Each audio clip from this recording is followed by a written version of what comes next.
You're listening to The Sacred Sofa, a podcast that explores all things theology and therapy. My name is Grace Brown. I'm a registered psychotherapist, certified Canadian counselor, and owner of Journey with Grace Counseling Services. And I'm Brad Watson, pastor of Nexus Church and author of the book, A Path Called Compelling. Welcome to The Sacred Sofa. Welcome back all to another episode of The Sacred Sofa, where Grace and I continue to explore ideas around faith and therapy and how we can pursue a good and flourishing life. Welcome, Grace, to you. Hey, Brad, it's always a great time to chat with you here. And thank you again, listeners, for joining us. So let's get after it. Last week, we did some mapping of the terrain around loneliness. And in today's episode, we want to talk about ways to navigate loneliness and then also ways to increase our intimacy in our relationships. And you did identify 3 barriers that keep us from finding intimacy, Brad. So I think it would be great if we could start with those. What are those 3 barriers? And then we'll take some time to explore each of them through our episode. Can we do that? Yeah, that sounds good. So let me give you the 3, and then I'll give us a navigation point. So the 3 we want to tackle today are this. Number 1, life should be more interesting. That's a barrier. Number 2, we cannot not be disappointed in relationships. That's the second barrier. And a third barrier is our differences are a misfortune, not a crime. So hopefully as we unpack those, they'll make a bit more sense. But if we're thinking in terms of mapping the terrain of loneliness, it helps to, if we're going to navigate that, have a sort of direction point. So what is it exactly that we're after in our relationships? Well, I might suggest this from Elizabeth Gilbert. She said this back in the day. What we desire is to be fully seen by somebody and be loved anyhow. That is so beautiful. Say it again. Right. Say it again. Right. We want to be fully seen by somebody and be loved anyhow. So I suppose you could say that all of our loneliness flows out of this search and desire and it being unmet. So another way I like to, a favorite quote of mine by Lawrence Peter around friendship is this. You can always tell a real friend when you've made a fool of yourself, they don't feel you've done a permanent job. So sort of gets at it in a bit more of a humorous way. But that's the big idea, yes, exactly, is that we are looking in life for people and relationships and communities that won't judge us by our worst moments. We're looking for those people who, when they see all of us, warts and all, they don't run for the nearest exit, right? So we want to be fully seen, not ashamed, still loved anyhow. So how do we move towards that? Well, this side of eternity, we may never get there in full, but I think we can head in a certain direction. And I want to point to Jesus' words at the Last Supper. He has a final meal before his crucifixion. He's eating, reclining with his disciples, and he gives them this new command. He says this, "My command is this, love each other as I have loved you. For greater love has no one than this, to lay down one's life for one's friends." Now, the verse initially seems very straightforward. To physically die for someone, right, is the greatest act of love a person can commit. And, we fashioned all sorts of romantic notions about this with 90s films. I don't know about you, Grace, but I just feel they don't make them like they used to. I loved 90s films. They had romance coming out of every genre. So I think of something about Last of the Mohicans, one of my favorite movies. Good film. Robin Hood. Titanic, I think, is, of course, the ultimate example, right? Jack gives up his life so Rose can be safe on that little board. It looked like it might have room for both of them, Grace. I don't know. I feel like it did too. Yeah, it did. Yes. But our films, if you grew up on romantic films at all, the storylines often ended with somebody giving up their life for somebody else. So that was an early school of love I went to, right? Media is powerful. So, those films sort of instill that into us. But in each of these films, what strikes me is this, Grace. Each of the characters in these films, they've known each other for days at this point, and it's after days that they're willing to give up their life for someone else. And yet the measure of love that we're taught between these two people is a willingness to lay down your life for that other person. Now, Mm-hmm. I get movies are one thing, Grace, but it reminds me that we're constantly picking up cues about what love and relationships should look like. Sometimes those are helpful, but oftentimes movies or the wider culture at large, they don't help with the nitty gritty of relationships. It's one thing to meet someone for a week, love them so much, die for them. But, when you're in a relationship over the long term, that doesn't quite work. So let me ask you this, though. Where do we get our cues for understanding how relationships should be, what kind of impact it has on us for good or ill? You want to Mm-hmm. speak to that a bit? Absolutely. First, I want to say, my friend, I'm learning you are such an incredible romantic. It's a lovely side of you that I get to see now and again. Yes, Um, yes. but true, our earliest cues actually come from our earliest relationships. So, for Mm, example, witnessing our parents, our gardens or guardians, or extended family relationships, things our families did or didn't do will often influence our early understanding and even confusion about relationships. And mm-hmm. so then the friendships we navigate can add to the growing beliefs we have about relationships. Movies are a huge influence as well as social media. Mm. Whether we like it to believe it or not, music definitely Ah, has a powerful influence, sometimes through implicit messaging, sometimes through explicit messaging. right. The reality is, all forms of media can speak loudly about what relationships are or are not. Now, even I have some guilty pleasures for reality TV shows and rom-coms. So, Mm, but I know it's fantasy. It's fantasy. mm, And mm-hmm.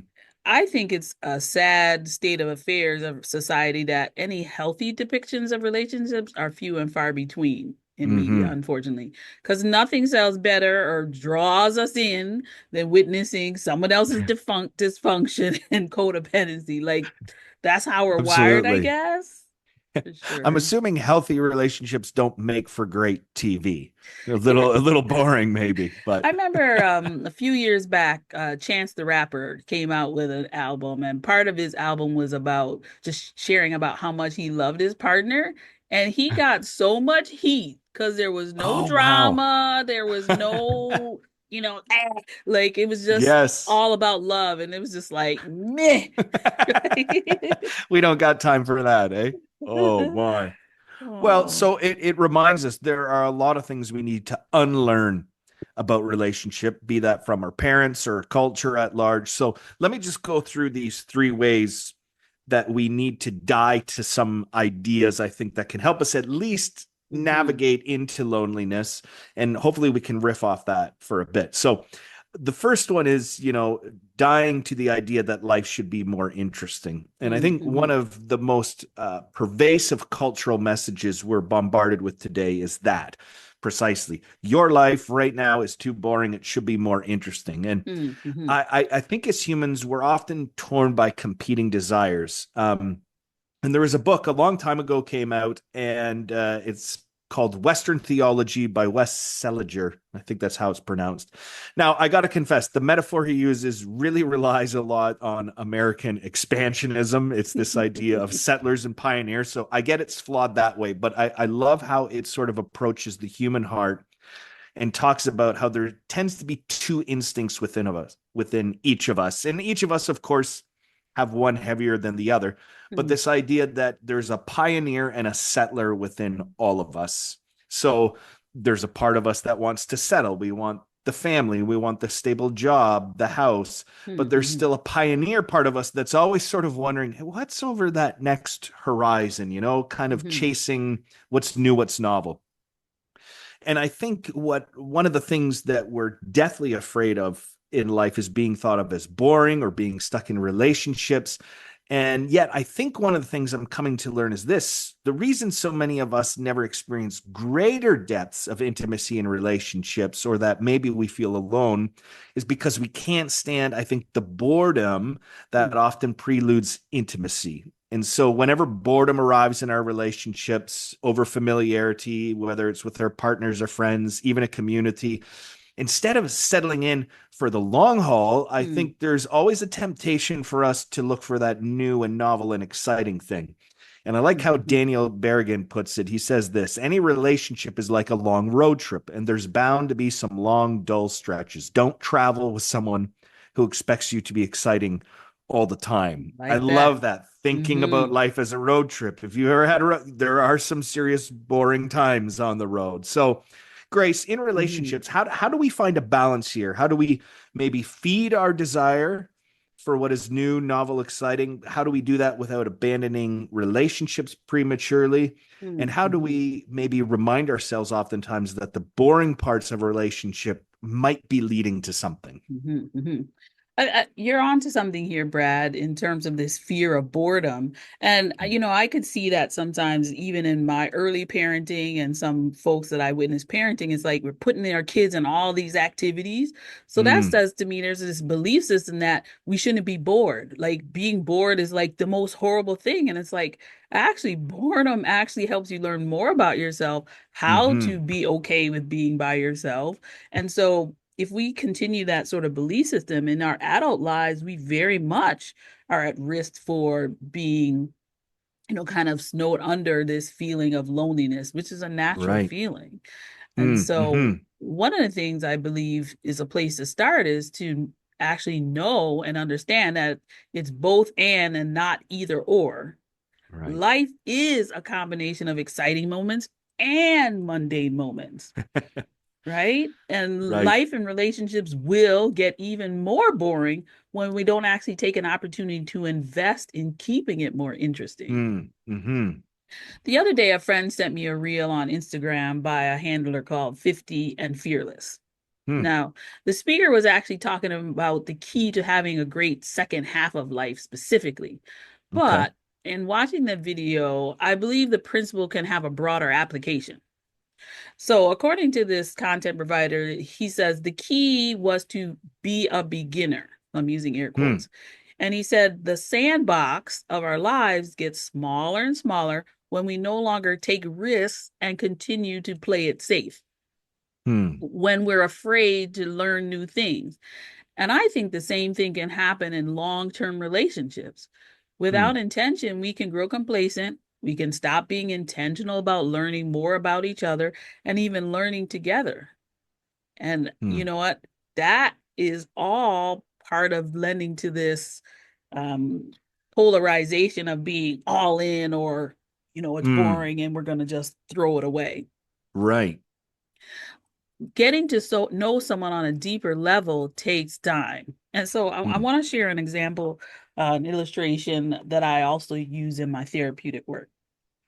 So there's a philosopher and writer called Dr. John Van Epp, and he wrote a book, How to Avoid Falling in Love with a Jerk. Huh. It's Great something title. I actually use a lot in my work. Okay. Okay. But inside of that book, he identifies something called the relationship attachment model. Now Hmm. I'm going to try to describe the visual. And so remember the old school equalizer machines on a radio and you'd Yeah. be Yeah. putting the slider up and down. So Yes. kind of think about that image of a slider going from low to high. And there are five key categories in terms of connecting two people in relationship. And Hmm. so the first slider, and each one builds off of each other. Hmm. So the first slider is knowing someone. Second one is trust. Third, rely. Fourth, commit. And fifth, touch. How does Hmm. this work? Okay. To the level you know someone, low to high, is to the level low to high you can trust them, to the level you can rely on them, to the level you can commit to the relationship, to the Hmm. level you can receive appropriate touch. Oh, Okay. And so fascinating. this is, platonic relationships and also intimate partner relationships. All of this takes time. To get to know Hmm. someone on a deeper level takes time. We kind of chuckled Right. about, Jack and Rose. They knew each other for a few days, and all of a sudden he's gonna die for her. Yeah. Eh. Yeah. Right. Great in a movie that lasts, well, Yes. that movie Yes. lasts four Exactly. hours, Well, but yeah. Yeah. in long-term relationships, this is going to take time. And there's such Hmm. power in long-term relationships because we can have the security, stability, and safety of those who know us deeply, the good, the bad, the ugly, without Hmm. judgment. And we can actually create deeper intimacy by learning and growing together. Huh. I really love that. I can see the graph here. That's a really cool idea, the relationship attachment model of the different sliders there. I like that a lot. Mm. So And that's a healthy sometimes we get it, image. thank you. And sometimes we get it kind of backwards, right? Sometimes Mm, in intimate relationships, we're all about the sex and and it's like, what are we actually building this on? And mm, so if you can understand knowing actually creates security and stability, which actually invites more intimacy, it will slow the whole process down. mm. I would love to. We'll carry forward here, but we've got to come back to this at some point. I Hmm. really like that model, but I'll move on to the second one for this morning. Anita Bruckner, she has a number of these pithy little sayings, memorable sayings. She was an art historian and novelist, but my favorite of hers is this. It's always stuck with me, and I think it sums up another way we need to be willing to lay down our lives in the way Hmm. what Jesus is talking about, not just our physical lives, but lay other things down. Hmm. She would often say this: the first task of a couple in marriage, and I would add any kind of relationship, is to Hmm. console each other for the fact that they cannot not disappoint each other, which really makes me chuckle. As I think it's kind of a brilliant line. And I would suggest, again, it's not just true of marriages, but of every kind of relationship. And it's an important insight because I think is, hey, and again, I'm going back to the 90s movies here. I love Jerry Maguire. I think that was 90s, maybe early 2000s. But in Jerry Maguire, right, there's the scene where he's trying to rescue the relationship and he tells Renee Zellweger or whatever her character's name was, you Hmm. complete me, right? Like without you, my life will be incomplete. With you, I'm complete. And Hmm. while I desperately want to believe that, Grace, about relationships, right? I just think there's something about, listen, that's just not always going to work out Hmm. that Hmm. way. We can't expect our partner or a friend or even a community, I think, to complete every aspect that we have. We Hmm. cannot not be disappointed in relationships. And so if we can recognize that we're going to disappoint each other, I think it makes it then possible for us to remain inside of marriage and friendship and communities, because when we demand to not be disappointed, I think a lot of times that's when Hmm. anger, unrealistic demands, putting Hmm. pressure on each other comes up. So, of course, that's easier said than done, Grace. So, how do we protect ourselves from thinking relationships won't be disappointing? And how do we keep ourselves from forming unfair, unspoken, unrealistic expectations of others? Hmm. Absolutely. Well, first, none of us are perfect, right? So we're Right. bound to disappoint and be Mm. disappointed. That's just a Hmm. given, right? Yeah. And working through the challenging moments in our relationships will actually bring about more connection because we're Mm. working together to overcome this obstacle. Um, Now, that being said, there are a few ways we can use to reduce experiencing disappointment in our relationship. So notice I said reduce. It's going to Right. happen, Right. but Of course. and I would say one of the first ways is to have realistic expectations. Mm. One of the most unrealistic expectations in a relationship is you complete me. And Yeah. I cannot not roll my eyes, Brad, every time I hear that statement. Ugh.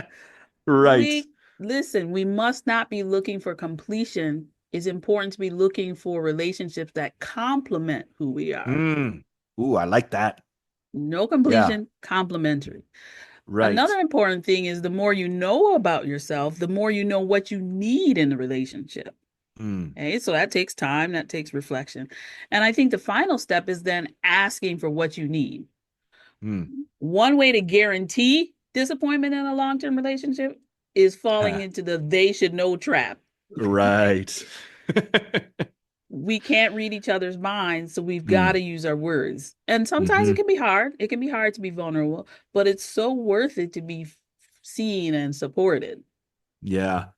No, absolutely. Those make sense. There's not, you learn that over a lifetime in relationships, and you Mm-hmm. start to realize, wow, I thought they should know that, but that was clearly something I had in my head. And hey, not everyone can read minds, or anyone can read minds, right? So that's so important. So You know, important, Grace. it's funny, but a simple test could be, go to your friend or your partner if you're in a relationship and say, "Hey, what do I want for supper tonight?" Right, good question. I have no clue. So how are they going to know some of those deeper needs that we Mm, have, these emotional needs hmm. and so on and so forth? And so we got to use our words. We got to use our words. Yeah. Yeah, well, let's, on a similar adjacent plane to that, let's talk about the annoyance of differences, Grace. I Mhm. think in relationships, we run up against all kinds of people with quirks and idiosyncrasies. Mhm. And, it can feel like a single paper cut or a mosquito bite, but you add those things up over time. And, there's Mhm. nothing worse than being swarmed by mosquitoes. So, what I find fascinating, Grace, is we can love and respect someone deeply. We can share the same values of them. We can even be willing to die for him or her. And yet we can still be constantly irritated by the Mhm. differences between us. And eventually, these differences that irritate us can make it seem like we're incompatible with certain other people. And that Mhm. might be true, right? But I think for a lot of us, a lot of times our differences are, I like to frame it as they're misfortunate. They're not a crime, right? They're not, Mhm. they don't need to be a deal breaker. Um, it's interesting. I had someone on Sunday ask, "Hey, how do we know the difference between what should be a deal breaker and what is, Mhm. simply annoying?" And I thought it was a great question, but I think it requires some thought, some reflection, internal awareness of going, okay, what are my key values? And Mhm. what is, Mhm. hey, I don't like the way you do the dishes. That's not a deal breaker, Um, but learning to separate those things. So Yes. the question I have for you, Grace, is how can we tell, take us further there? What sorts of things may make me incompatible with another person, be it romantic or platonic? And how can we tell things that are hills worth dying on and what things are just, that's just an unfortunate difference between us? Does that make Mhm. sense? Could you help us Mhm. navigate that a bit? Sure, sure. And I think there's actually a lot here in each of these questions that you asked, Brad. Hmm. So I'm going to take each one separately, if that's all right. So we can. Yeah. So first question, how do we determine compatibility? And Mm. I believe that goes back to one of my previous points, knowing the difference between what you want in a relationship and what you need. Now, Mm. needs are often things we cannot live without. Now, I got to add a Hmm. caveat here, right? Right. We're created for relationship, right? But even so, one person cannot be everything we need. You mentioned that a Mm. bit earlier. So some of Hmm. our needs will have to be met in a broader community. Yep. My husband will never go with me to a paint night. Never going to happen. So that's why I Yep. got my girlfriend, right? Um, Absolutely. there are some subject matters that I will get more satisfaction from talking about with friends or colleagues than with him. So that's a Hmm. need for me, though, is to have stimulating conversations about life and philosophy, right? And so knowing what you need in a relationship, asking for what you need, and then with patience and love, forgiving them when they miss the mark, right? That's a Hmm. crucial part of any healthy relationship. So what Yeah. do I need? Once you know what you need, inside of that, there are some non-negotiables. Hmm. As you continue to journey life together, you will learn more and more about the characteristics and values that actually align with ours. Hmm. Another caveat, Yeah. there's a difference in aligning values in friendship versus an intimate partner relationship. Mm. Hmm. I believe there are some things we can tolerate in a friendship we just cannot tolerate in an intimate partner relationship. Interesting. And I call it Mm. the difference between walking hand in hand versus joining heart to heart, Gotcha. right? So Hmm. knowing what we need. The other question you asked is how can we tell what things are hills worth dying on and what are things that are just Mm. unfortunate differences and so on and so forth. Yeah. And I'd like to go back to an earlier concept you introduced in our episode today, this idea of dying for someone. Mm. It's a serious disconnect, Brad, thinking we have the determination to lay down our physical lives for someone we can't even tolerate in our day-to-day life. Right? I Yeah. mean, I think it's important then to recognize where and what we focus on in our relationships. So if you're focused more on the needs rather than your wants, you're less likely to find yourself wasting energy on things that ultimately won't make or break your relationship, right? Hmm. however he does the dishes, that kind of thing. Mm-hmm. If we're focused or hyper focused on all the things that are going wrong, it's absolutely going to breed resentment and discontent. Mm. Um, I've spoken about this couple before, relationship coaches, doctors John and Julie Gottman. In their work, they talk a lot about bids for connection. Mm-hmm. And bids for connection are both verbal and nonverbal, right? It's a Mm-hmm. way to draw the people to us. Okay. And underneath each of those bids for connection is a need. Mm. And in their work, they work with folks on how to ask for the need to be met. And here's where it can kind of go rogue. Often, out of frustration, we ask for what we need in a critical way. And it's a Mm. practice to ask for what we need in a more strength based way. And Mm. in short, focusing on the positive, not the negative, even when correction is needed. Huh. That's really good. I like their work and I like their talk about bids for connection, right? And Mm-hmm. just knowing about that concept starts to give you things to look for, right? So for instance, my partner Kristen has a propensity to, I might be watching a show and she'll talk about, hey, here's what happened today at work or so on and so forth. Mm-hmm. In the moment, it annoys me because, like, hey, I'm doing something.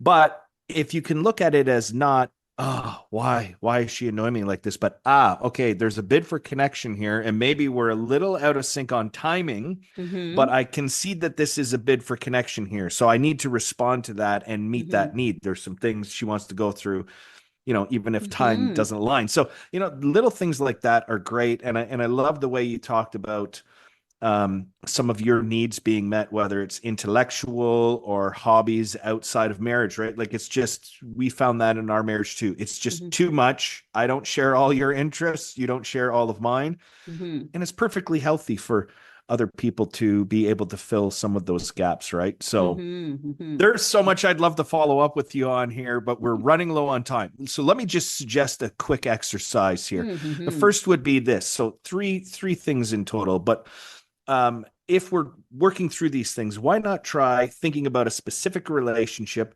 and writing down our unspoken expectations about that Mm-hmm. relationship? Mm-hmm. And then being able to look at that list and say, you know what, this person will never be able to fully meet this expectation of mine.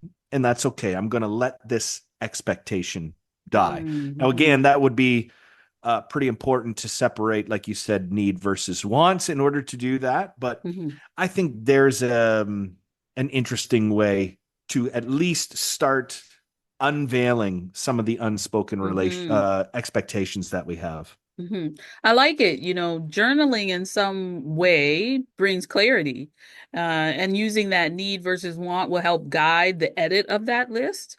And Mm. then be able to release what is unrealistic is an important step.